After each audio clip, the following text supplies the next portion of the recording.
উপযুক্ত লোককে দেওয়া হয়নি। তো তারা উপযুক্ত যাকে বিবেচনা করে একজন স্পেশাল পিপি নিয়োগ করেছিলেন একটা পদে, তাকে এখানে তার মানে তার অযোগ্যতা নাই, এটা বলেছি। আর তারপরেও যদি কোনো লয়ারের, স্টেট ডিফেন্স লয়ারের ব্যাপারে কোনো প্রশ্ন উত্থাপিত হয়, তাহলে যিনি প্রশ্ন উত্থাপন করবেন তাকে এই মামলার লোকাল স্ট্যান্ডায় থাকতে হবে, অর্থাৎ এই মামলায় কথা বলার অধিকার থাকতে হবে। তো অধিকার কার আছে? যারা পলাতক আসামি, তো তাদেরকে ট্রাইব্যুনালে আসতে হবে, আইনজীবী নিয়োগ করতে হবে, অথবা আইনজীবী নিয়োগ ছাড়া নিজেরাই বক্তব্য দেওয়ার অধিকারী রাখবে তারা। তো তারা হাজির হোক, হাজির হয়ে কথা বলুন। আইন দ্বারা নিয়ন্ত্রিত, সংবিধান দ্বারা গ্যারান্টি দেওয়া হয়েছে।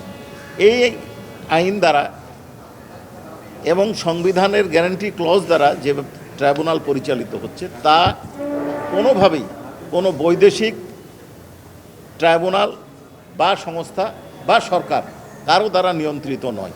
বিচারের ক্ষেত্রে বিচারকগণ স্বাধীন।